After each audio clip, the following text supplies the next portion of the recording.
Welcome. My name is Natalie Clonarides. I am a Deputy Director here at the IAASB.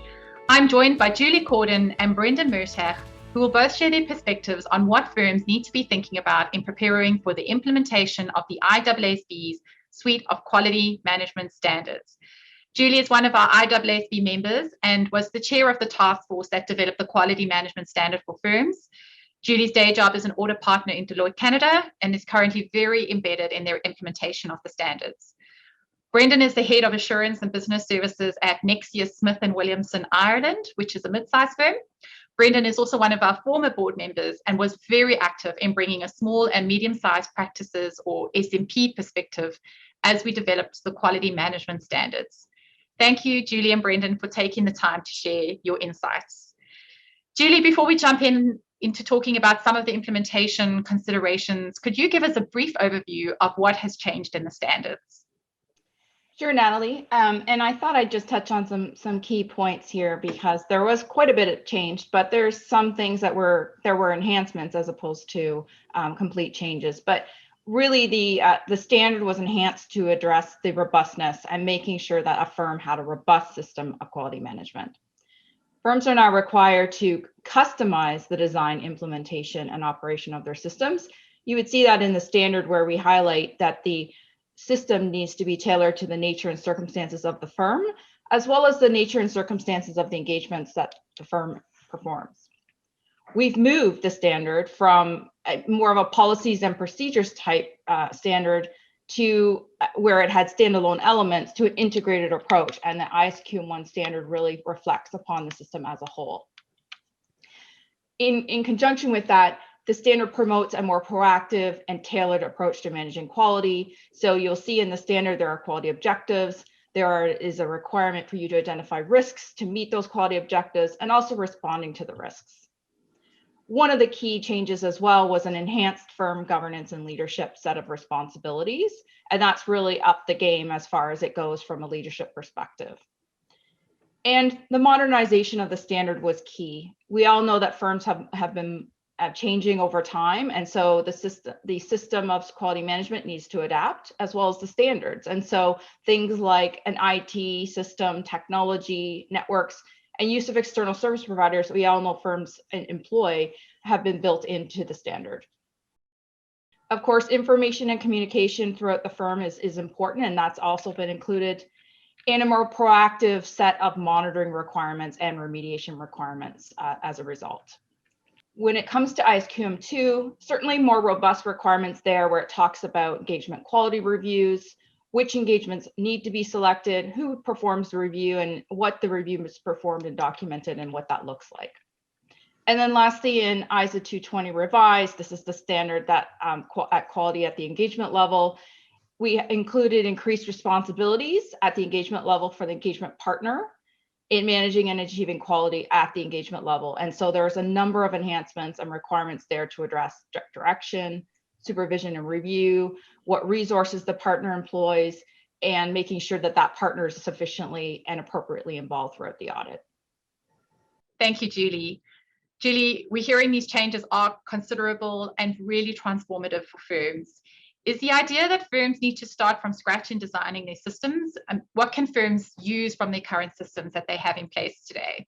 Yeah, Natalie, that's a great question. And I would say, no, firms don't need to start from scratch. If you have a working system of quality control under ISQC1 today, many things will be able to be transferable over for your ISQM1 implementation. But there will be some things that are different.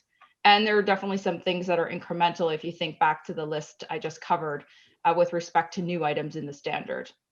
I think a good place to start is to perform a gap analysis, pull together what you have today that's in place and think about what that means from what you need to, where you need to get to, and then build on that.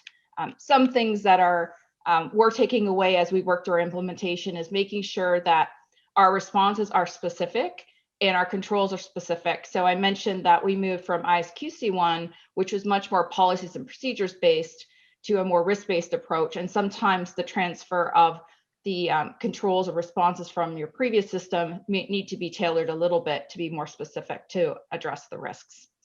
and then adding on to what you have to be able to target the risks that you've identified, your quality risks. Great, thank you, Julie.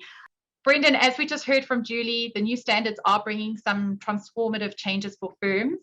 As your firm is starting to think about and prepare for the new standards, what are some of the key questions that have surfaced, and what are your thoughts about how to approach these areas? Thanks, Natalie. Yeah, there's quite a number of things we've had to think about as a result of this new standard.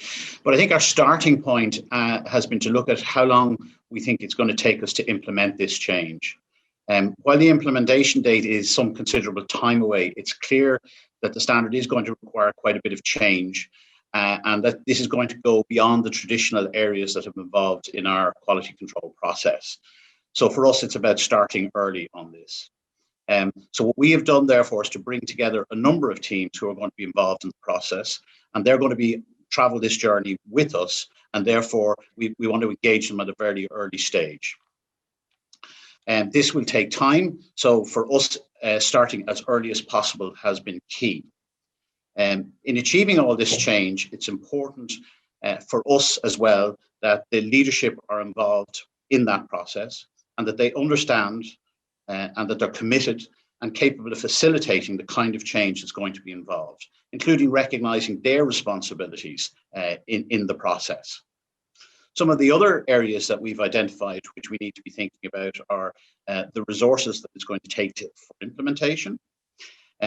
This exercise has started by ensuring we fully understand and record what we are currently doing, and thereby identifying what our requirements are for enhancements, much aligned to what Julie was saying in relation to a gap analysis.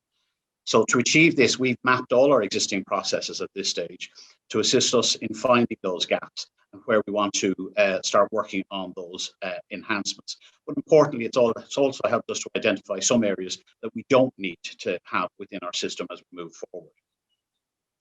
The other big challenge is around communicating the changes, ensuring that everybody understands what we are doing and why we're doing it, and also the role that they have to play in the process. And we've already started this with discussions with individuals and teams to show them what we're trying to do and how we might achieve it. I think the final one I would mention is that we use external support for aspects of our quality control system. And therefore, we've identified that we will need to interact with them at an early stage to help us make some of the changes that we're going to require. I expect that this aspect will be more important for smaller firms who perhaps place a greater reliance on external support for the establishment and maintenance of the firm's procedures and quality control system. I think early interaction with external support will prove to be critical in terms of the success of any implementation. Great, thank you, Brendan. Julie, although you are in a larger firm, I'm sure much of what Brendan has said sounds quite familiar. What have you been hearing in your firm around key things to think about in preparing for implementation, and what are your thoughts about approaching these areas? Well, Brendan covered quite a bit, and it is all applicable, larger firm or smaller firm. I think one of the things that's important is making sure when you're implementing ISQM1, you're broadening your horizon to think about the impacts throughout the firm. So that might mean that you need to involve more folks in your HR department that you might not typically think are involved in a system of quality management, or an IT function, or specialists that the firm uses. And all of those people maybe need to be engaged early as part of your system of quality management implementation.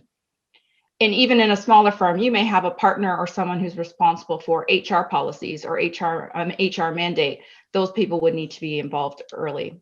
If your firm was part of a network, and I know networks come in many shapes and sizes, interacting early with a network would also be key, because if you're going to have to consider network requirements or network services, certainly something you want to get ahead of.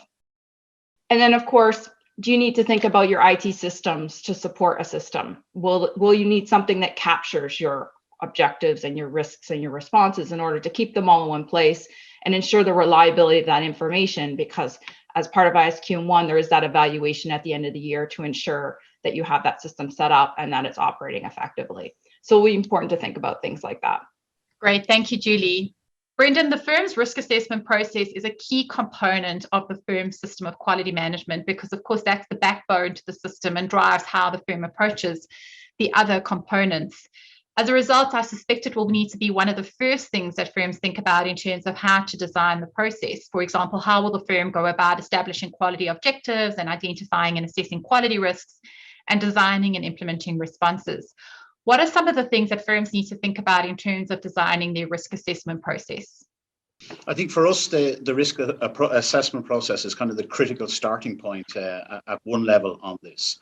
And what we have done within the firm is identified that this is going to have to sit with one individual to be the responsible person for it. However, given what's involved in that, we have decided that we would need a larger group for developing the implementation of that process. The idea being then that this group will in turn draw from other disciplines within the firm, such as IT and HR, so that we can gain a much greater understanding from those colleagues of the potential risks that might be there, and importantly, how we might actually address those risks and what is an appropriate and feasible response. In addition, it's important for us to communicate on a collaborative basis what is required and how we might achieve that, such that everybody understands why we're doing it and what we're trying to achieve in doing that. I think also, although the quality risks and the objectives, rather, the quality risk objectives are identified in the standard, consideration of what additional objectives we may need to include has been an important discussion point.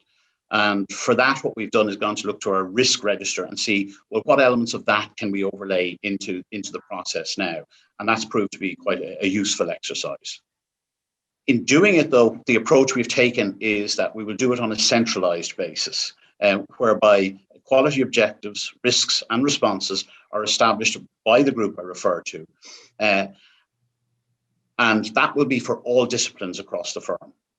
And where we require we get an appropriate input from those disciplines to make sure that we have covered it appropriately. And then that process will then be subject to, and the outcome of that process will be subject to approval by the leadership. As Julie mentioned earlier, in relation to networks, we've also considered this, and we've got to look at the implications for our system in relation to resources which we use from the network, and also how the network's own quality control system, insofar as it relates to our firm, will actually feed into this process as well. But I think our initial assessment on that is it probably will not be a very major piece of the system in and of itself. Julie, top of mind for many firms is how long do we have to implement the suite of standards? Can you address the effective date and what needs to be in place by then? Sure, Natalie, and Brendan mentioned the time period, but the time period will come by very soon. So the key date for ISQM1 is December 15th, 2022. And what that means is that by that date, the firm is expected to have established the quality objectives. So those are the quality objectives in the standard. The firm should have identified and assessed the quality risks and have designed and implemented responses, and as well designed and implemented the monitoring activities. All that said is that the operation of the responses and the operation of the monitoring activities would then commence after that date. So leadership has a requirement in ISQM1 to evaluate the system of quality management. So they have a 1-year period from which to get that done. So your design and implementation needs to be set up by December 15th, 2022. And any time between that date and 1 year forward, the evaluation would need to be done. So that's the time period for ISQM1. I did mention ISQM2 and ISO 220 revised a little earlier in the program. They also have implementation dates in December 2022. So for engagements and engagement quality reviews, they'll need to be performed under the new standards for financial years commencing December 15, 2022 onwards. We do have and have had questions about early adoption. Early adoption is permitted, but keep in mind that the firm would need to adopt all 3 of the quality management standards as a suite together. Brendan, like any system, there are probably quite a few different ways firms can approach the implementation of the system. For example, they may phase in the system over a period of time or may want to pilot the system before it is actually implemented. Can you elaborate for us what your firm has been thinking in terms of what approach you may take to implementing the system and what are some of the pros and cons of the approaches you've thought about? Well, I think the first piece is, again, to go back to the gap analysis piece and to understand what you've got and what you need to do. Because I think when you understand exactly what you need to do, that will then impact on what your approach is going to be. Because if you've got a lot there and you don't need to do as much as maybe other firms, well, then that will allow you to move through the process in a different way. I think we've looked at it two possible ways, one being a phased approach and the other being, I suppose, a big bang. I think on a phased approach to implementation, it allows you to build up the different components, parts of it as you move towards the effective date. And, for example, this may entail designing and implementing policies and procedures for certain components and commencing them, putting them in operation to know that they're working at various different stages. In this case, the firm would establish its own effective date, I think, for each of these procedures, making sure that it's operating correctly. And what this would achieve is it would lessen the impact of the changes all arriving at once. But it does require quite a bit more planning to be able to achieve that. And it should be remembered that although the pieces of the new system are in place, the firm isn't actually fully compliant until the entire system is in place. I think the issues then in relation to, if you take the big bang approach is that you do get the benefit of having all the changes at one time, and it makes it very clear at any one time to individuals what the changes are and what you're achieving at that particular point.